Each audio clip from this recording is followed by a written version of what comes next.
Hello friend, welcome to my channel. स्वागत है आपका एक और नए ब्लॉग वीडियो में। आज मैं आपके साथ करने वाली हूँ डबल कटोरी ब्लाउज़ की कटिंग। बिल्कुल सिंपल मेथड है, ऐसा तरीका शायद आपको नहीं किसी ने बताया होगा। और डिफरेंट टाइप से हर काम अलग अलग तरीके से होते हैं, लेकिन इनका रिजल्ट एक ही होता है। तो आज मैं आपको बताने वाली हूँ, लेकिन अगर आप बिगिनर हैं तो सबसे पहले पेपर पे कट करें। पेपर पे कट करने से क्या होता है कि अगर गलती से कहीं थोड़ी सी भी गलती हो जाए तो कपड़ा वेस्ट नहीं होता है, और पेपर पे कट करने से बहुत आसानी होती है कपड़ा पे कट करने से। तो पहले पेपर पे कट कर लो, और मैं आपको पेपर पे कट करके ही दिखाऊंगी। तो पहले पेपर पे कट करेंगे, फिर इसी पेपर का जो फार्मा है उसे हम कपड़े पे कट करेंगे आसान तरीके से। इसमें कोई प्रॉब्लम नहीं होगी। जैसे ही शुरू से कपड़ा कट करना है, वैसे ही शुरू से पेपर कट कर लेंगे। और फिर इसमें क्या होता है कि कोई मिस्टेक नहीं होती, कोई गलती नहीं होती है। और अगर बिगिनर से बाई चांस गलती हो जाती है कटिंग में, तो कपड़ा वेस्ट नहीं होता है, बर्बाद नहीं होता है, सुधारने का मौका मिलता है। तो ये है मेरा नाप। परफेक्ट नाप लेना होता है, क्योंकि सूट में थोड़ा बहुत लूजिंग चल जाती है। सूट का नाप अलग होता है, ब्लाउज़ का नाप अलग होता है। तो हम परफेक्ट नाप लेंगे। और 34 से मैं 38 साइज़ तक का बताऊंगी, क्योंकि मुझे 36 का बनाना है। 36 इंच इसकी चेस्ट है, तो मैं आपको 34 से बता रही हूँ। और अगर 34 से 38 तक आपकी चेस्ट है तो आर्म होल चलेंगे 6 इंच, और 5 इंच चलेगा आपका तीरा। और अगर 40 है तो फिर साढ़े 6 इंच हो जाएगा आर्म होल, और 5.5 इंच हो जाएगा तीरा। तो ये है कपड़ा। इस कपड़े में अगर आप चाहें तो अस्तर लगाएं, ना चाहें तो कोई बात नहीं। अस्तर और बिना अस्तर दोनों के बनते हैं ब्लाउज़। तो ये कपड़ा अच्छी क्वालिटी वाला है, और इसमें अस्तर लगाने की कोई ज़रूरत भी नहीं है, क्योंकि ये कपड़ा थोड़ा मोटा है। तो हम अगर आप अस्तर पे कट कर रहे हैं तो सबसे पहले कटिंग हमें अस्तर पे करनी होती है। अगर आप पेपर पे नहीं कर रहे हैं मान लीजिए, तो अस्तर पे कटिंग करनी होती है। अस्तर के बाद मेन फैब्रिक पे कटिंग करनी होती है। लेकिन मैं आपको पेपर पे बताऊंगी, ताकि कोई गलती होने का चांस ही ना रहे, और फिर फटाक से आप पेपर पे जो आपने काटा है वही आप कपड़े पे काट लें। तो मान लीजिए ये हमारा फैब्रिक है, डबल फोल्ड में है, और मुझे इसकी तैयार लंबाई रखनी है 15 इंच। तो हम पूरा मार्जिन ऐड करते चलेंगे। और मेरा जो चेस्ट है वो है 9 इंच, इसका 1/4 पार्ट, और इसमें मैं 2 इंच मार्जिन रख रही हूँ। तो हमें 11 इंच पूरा कपड़ा एक निकाल लेना है। 15 इंच की लंबाई में 11 इंच का हमें ऊपर से नीचे तक एक कपड़ा निकाल लेना है, ताकि हम एकदम इसी पे काम करें और फालतू कपड़ा हमें इधर उधर ना नापना पड़े। तो जी ये हमारा पूरा कपड़ा है, लंबाई चौड़ाई का जितना हमें चाहिए है। तो जब हम पेपर पर कट कर लेंगे, फिर इस फैब्रिक पर कट करेंगे। ये बहुत सिंपल तरीका है बिगिनर के सीखने के लिए। अगर आप इस तरह पेपर पे करते हैं कटिंग प्रैक्टिस, तो बहुत आसानी से सीख जाते हैं। तो आधा इंच सबसे पहले है हम हुक और आई के लिए छोड़ेंगे कपड़ा। अगर हम ये नहीं छोड़ेंगे तो आगे फिटिंग में प्रॉब्लम होगी। तो सबसे पहले आधा इंच छोड़ देंगे। आधा इंच के आगे हम सारी मार्किंग करेंगे आधा इंच छोड़ते हुए। तो मैंने लिया है तीरा, जिसको हम कंधा भी बोलते हैं, शोल्डर भी बोलते हैं। 5 इंच, 5.5 इंच लिया है मैंने। अगर आप 34 चेस्ट है आपकी, तो आप 5 भी ले सकते हैं। मुझे 36 बनाना है, तो मैंने 5.5 लिया है। और अगर आप इस तरह बनाएंगे तो बिल्कुल भी मिस्टेक नहीं होगी। और कटोरी कैसे छोटी बड़ी हो जाती है, अगर आप ये गलती नहीं करेंगे तो कभी नहीं होगी। तो मैं आपको आगे बताऊंगी अभी कि कटोरी किस तरह कटनी है। अभी हम जो मार्किंग कर रहे हैं, इससे आप कोई भी ब्लाउज बना सकते हैं। 4 डक्स का सिंपल, सिंगल कटोरी, डबल कटोरी। अभी तो ये ब्लाउज की मार्किंग हो रही है। कटोरी की मार्किंग होती है सबसे लास्ट में, यानी कि हम जो इस पर अभी मार्किंग कर रहे हैं, इससे आप कोई भी तरह का ब्लाउज बना सकते हैं। कोई भी, किसी भी तरह का आप ब्लाउज इसे बना सकते हैं, क्योंकि ये अभी सिर्फ ब्लाउज की मार्किंग हो रही है। डबल कटोरी की मार्किंग भी इसी में हो जाएगी, सिंगल कटोरी की मार्किंग भी इसी में हो जाएगी। तो अगर आप बिगिनर हैं तो इस तरह कट करें। मुझे लगता है कि पेपर पे कटिंग करना बेस्ट होता है बिगिनर के लिए। तो मेरी जो चेस्ट है वो मैंने 9 इंच रख ली है। 2 इंच मैंने मार्जिन रख लिया है। आप जितना मर्जी रख सकते हो, कम से कम 1 इंच और ज़्यादा से ज़्यादा 2 इंच रखना चाहिए। और अगर आपसे 1/4 पार्ट निकालते नहीं बनता है, तो आप इस तरह निकाल सकते हैं। पहले इसको डबल फोल्ड करें, फिर उसका जो है उसको भी एक बार फोल्ड करें, क्योंकि हमें 1/4 पार्ट रखना होता है, यानी कि इसका चौथा हिस्सा रखना होता है। कपड़ा डबल फोल्ड में है। तो ये देखिए मेरा इस तरह 8.25 इंच आ रहा है कमर का। इसमें 1 इंच और ऐड करेंगे हम, एक प्लेट लगती है ना कमर में, उसी के लिए। तो मैंने डायरेक्ट मार्जिन ऐड करके ही निशान लगा दिया है 9.5 पर। और फिर हमें 1.5 इंच और लेना है एक्स्ट्रा मार्जिन के लिए, जैसे हमने ऊपर चेस्ट के पास लिया है, क्योंकि हमने जो अभी 1 इंच एक्स्ट्रा ऐड करके लिया है वो प्लेट में दब जाएगा ना। तो हम इस तरह फिटिंग के निशान में लाते हुए जितना भी आप एक्स्ट्रा मार्जिन रखना चाहो कट कर लें और आर्म का निशान इस तरह लगाएं। बहुत ज़्यादा गहराई भी नहीं देनी होती है और जो बस्ट पॉइंट है उसको 10 इंच पे लगाना होता है। ये परफेक्ट होता है 34 से 40 तक के लिए, ठीक है। तो गले से 5.5 पे हम 1 इंच निशान लगाएंगे। जो हमने गला तैयार कर लिया है, अब हम ये काम कर रहे हैं डबल कटोरी की कटिंग के लिए। तो गले से नीचे 5.5 पे 1 इंच निशान लगाएंगे और आर्म से नीचे 2.5 से 2 इंच के बीच में लगाना होता है। मेरा 36 है तो मैंने डायरेक्ट 2.5 पे ही लगा लिया है। अगर आपका 34 है या 5 है तो आप 2.25 पे भी लगा सकते हैं। और इस तरह से मिला लेंगे इसको, जो हमने गले पे एक निशान लगाया है ना और जो हमने बस्ट पॉइंट पे एक निशान लगाया है उसको मिला लेंगे। तो यहाँ कॉर्नर निकल आता है, तो यहाँ पे थोड़ा सा घुमाव देना होता है। याद रखिए जो आपका गले का शेप है ये नहीं बिगड़ना चाहिए। अगर आपको इस तरह तुरपन करनी है या पक्की सिलाई करनी है तो नीचे बेल्ट में आप 1 इंच कपड़ा और एक्स्ट्रा रख लीजिए। अगर आपको गुम सिलाई लगानी है तो कुछ भी रखने की ज़रूरत नहीं है, बिल्कुल आधे इंच से भी कम में सिलाई हो जाएगी। तो बेल्ट को शेप देने के लिए 1 इंच और एक्स्ट्रा लेंगे।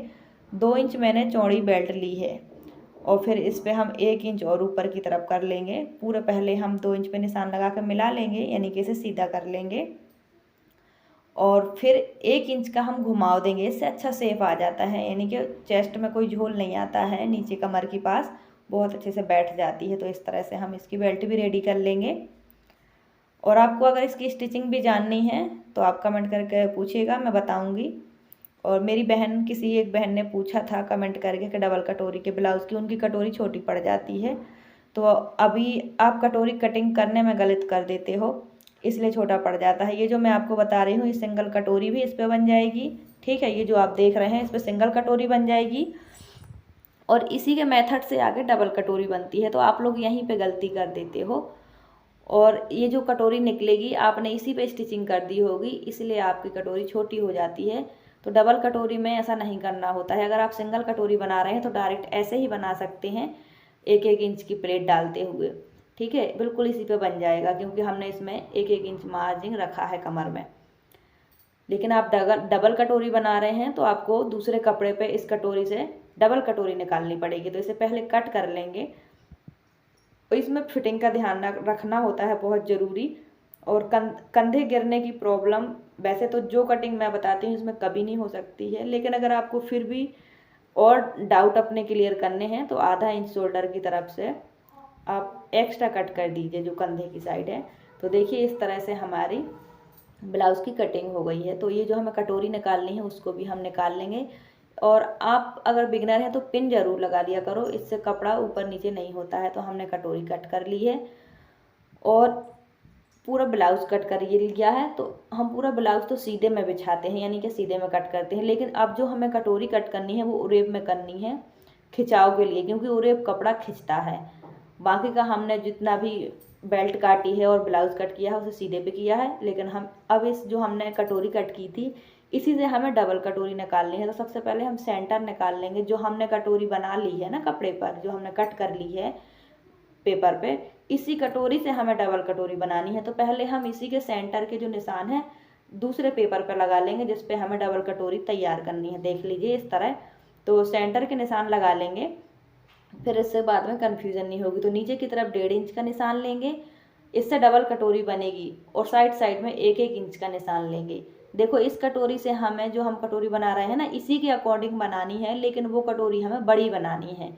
लेकिन इसमें भी बहुत सारे लोग गलती कर देते हैं। ये जो मैं ऊपर लगा रही हूँ 1 इंच का निशान, यहाँ पे सिर्फ यहीं तक लगाना है और आधा इंच पूरा हमें इस 1 इंच से मिला देना है। और जो नीचे की तरफ 1.5 इंच हमने लगाया है निशान, वहाँ तक हमें पूरे को मिलाना है जहाँ पर हमारा ये गला का शेप है। आप देख रहे होंगे एक कॉर्नर निकला है, तो यहाँ पर हमें बिल्कुल भी नहीं बढ़ाना है, ना एक सूत, ना 1 इंच, ना आधा इंच, कुछ नहीं बढ़ाना है। बाकी पूरी कटोरी के हमें किनारे किनारे 1-1 इंच बढ़ाना होता है और यहाँ सबसे नीचे की तरफ 1.5 इंच बढ़ाना होता है। अभी तो ये सिंगल कटोरी थी, अब इसी से हमें डबल कटोरी मिलेगी। तो इसीलिए इस कटोरी को हटाना होता है, लेकिन इसी के अकॉर्डिंग हमें दूसरी कटोरी की कटिंग करनी होती है। तो जितने भी बिगनर हैं उन्हें यहीं पे कन्फ्यूज़न हो जाती है, क्योंकि डबल कटोरी में फिर इसी कटोरी से हमें दूसरी कटोरी तैयार करनी होती है। तो यहाँ गले के पास हमें बिल्कुल भी नहीं बढ़ाना है, जहाँ आप देख सकते हैं ये शेप दे रही हूँ मैं, यहाँ पे बिल्कुल भी नहीं बढ़ाना है। बाकी इसके तीनों तरफ हमें, चारों तरफ तीनों तरफ बढ़ा देना है। और अब इस कटोरी को हम हटा लेंगे। इस कटोरी का कोई काम नहीं है, ये वेस्ट है, लेकिन ये इसलिए हमने ली है कि इसी से हमें सारे सेंटर निकालने होते हैं। और इसी के अकॉर्डिंग हमें जितना इसका नाप है, इसी के अकॉर्डिंग हमें 1.5 इंच एक्स्ट्रा और सब तरफ से 1-1 इंच एक्स्ट्रा बढ़ाना होता है, ठीक है। इसीलिए ये कटोरी अभी ज़रूरी है। अब जब हमारी मार्किंग हो जाएगी तो ये कटोरी हम हटा देंगे, इसकी कोई भी ज़रूरत नहीं है। अब इसमें पिन लगा लेंगे, लेकिन कटोरी कट करते समय उरेब कपड़ा पर ही कटोरी बिछानी होती है। तो इस तरह सेंटर निशान को हम डार्क कर लेंगे, ठीक है। जो इस पे देखो ये सेंटर में बना रही हूँ ना, ये बहुत ज़रूरी है, इससे आपकी कटोरी में कोई प्रॉब्लम नहीं होगी, कम ज़्यादा नहीं होगा। तो अब जो हमें प्लेट लगानी है वो 1 इंच की भी लग सकती है और 1.5 इंच की भी। मैं सिर्फ 1 इंच की लगा रही हूँ, क्योंकि हमने कमर के पास 1 इंच का लिया था एक्स्ट्रा, आपने देखा ही होगा। तो अब हमारी ये दूसरी कटोरी तैयार हो रही है, आप देख सकते हैं। तो इसके लिए आधा इंच ऊपर के लिए हमने निशान लगा दिए हैं। इसी एक कटोरी पे 2 कटोरी बन जाएंगी, तो इसीलिए इसको डबल कटोरी कहते हैं। तो बहुत सारी बिगनर कंफ्यूज रहती हैं कि डबल कटोरी में और सिंगल कटोरी में क्या फ़र्क है। तो कोई फ़र्क नहीं है, इसी सिंगल कटोरी से हम डबल कटोरी कर लेते हैं। मार्जिन चेंज हो जाती है, इसका जो नाप है, जो तरीका है वो बदल जाता है। तो इसे कट कर लेते हैं और फिर इसे बिल्कुल गले के पास से हमें कुछ भी नहीं बढ़ाना है। गले पास बढ़ा दिया हमने तो यहाँ पे हमारी कटोरी और हमारा ब्लाउज़ वेस्ट हो जाएगा। इसीलिए पेपर पे कट करना बहुत ज़रूरी होता है, याद रखिए कि कोई गलती, कोई गड़बड़ ना हो। तो जो हमें प्लेट लगानी है वो 1-1 इंच की लगानी है। अभी जो हमने सेंटर पे निशान लगाया है इसे कट कर लेंगे, ठीक है। तो अभी तो ये बिल्कुल एक जैसा है, यानी कि प्लेन है। अब इसे आधा इंच हमने जो निशान लगाए हैं, जो हमने दूसरी कटोरी तैयार की है, इस पर आधा इंच हमें कट कर लेना है। इसी से बनेगी हमारी दूसरी कटोरी। ये होता है सिंगल और डबल कटोरी में फ़र्क। ये अभी तक सिंगल कटोरी थी, हमने इसे कट करके आधा इंच डाउन करके डबल कटोरी कर लिया है। अब जब हम इसे जोड़ेंगे तो यहाँ भी पफ बनेगा, जहाँ आप देख सकते हैं मैं उंगली की हूँ, यहाँ भी पफ बनेगा। इसे हम जोड़ेंगे, इस तरह जोड़ देंगे तो पफ बन जाएगा। और नीचे जो हमें वहाँ पे प्लेट लगानी है, जहाँ पे आप देख सकते हैं मैं नाखून कर रही हूँ, तो वहाँ भी हम प्लेट लगाएंगे तो पफ बन जाएगा। तो ये डबल कटोरी होगी। तो चलिए अब इसी फार्मा को जो हमने पेपर पे कट किया है, इसी को हम कपड़े पे बिछा के कट कर लेते हैं। तो ये बहुत आसान तरीका है, पेपर पे कट करने से कपड़ा वेस्ट नहीं होता है। तो इसी पेपर को हम बिछा लेंगे, लेकिन याद रखिए कि हमें कपड़े पे जो हमने डबल कटोरी कट की है, इससे कपड़े पे उरेब ही कट करना होता है, नहीं तो आपकी कटोरी ख़राब हो जाएगी और सही शेप में नहीं आएगी। उरेब कपड़ा खिंचता है तो उससे ही शेप अच्छा आता है। बाकी कपड़े को हमें एकदम सीधा कट करना है, लेकिन जो कटोरी कट करेंगे उसे उरेब में कट करेंगे। तो मेरी जो सिस्टर का कमेंट था कि उनकी कटोरी छोटी हो जाती है, तो उनने उरेब में नहीं कट की होगी, इसलिए छोटी हो जाती है। तो ये भी बहुत ध्यान में रखने वाली बात है। तो निशानों को इस तरह हम उतार लेंगे कपड़े पे और फिर बस वैसे ही कट कर देंगे। तो देखिए इसके कितने सारे फ़ायदे होते हैं कि हमने निशान लगा दिए हैं और कपड़े को चाहे जैसा सरका के काट दो, कभी कपड़ा तिरछा नहीं होता है, कभी गलत नहीं होता है, क्योंकि जैसी मार्किंग की है वैसा ही कट करेगा। तो पेपर पे कट करने का यही फ़ायदा होता है कि ना कपड़ा गलत कटता है ना कुछ होता है। और अगर डाउट हैं तो आप कमेंट करके पूछ सकते हैं। मैंने बहुत आसान तरीका बताया है बिगिनर के लिए। अगर आप इस तरह से कट करेंगे तो आपसे कभी भी कोई गलती नहीं होगी। तो देखिए शुरुआत कहीं ना कहीं से करनी होती है, अगर आप डरते रहेंगे तो कभी नहीं कर पाएंगे। तो अगर आप घर बैठे सिलाई करना चाहती हैं तो इस तरह घर बैठे पेपर पे सीखा करो, फिर काम किया करो और धीरे धीरे फिनिशिंग आने लगेगी काम में और काम भी आना लगेगा। तो आप भी घर बैठे कमा सकते हो, घर बैठे सीख सकते हो। ऐसे तो कभी आप अगर सोचो कि हम बाहर जाके करें तो हो जाएगा, नहीं हो पाता है। अपने घर से ही शुरुआत करो, छोटे से ही शुरुआत करो, काम आगे बढ़ता है। तो देखिए मैंने इसी तरह बैक की भी कटिंग कर ली है। तो आप चाहें तो इसमें उरेब पट्टी या डोरी लगा सकते हैं। अगर बुकरम पे गला बनाना है तो ना काटें और इस तरह से आधा इंच गले को कट जरूर करें, डाउन करें, इससे कभी भी कंधे नहीं गिरते हैं। आपको वीडियो कैसी लगी कमेंट करके ज़रूर बताएं। आप देख सकते हैं कि ये कम ज़्यादा आपको दिख रहा होगा, लेकिन जब हम इसे जोड़ेंगे तो ये बराबर हो जाएगा, क्योंकि हमने निशान परफेक्ट लिए हैं, नाप अच्छा लगाया है। Thanks for watching, bye bye, take care.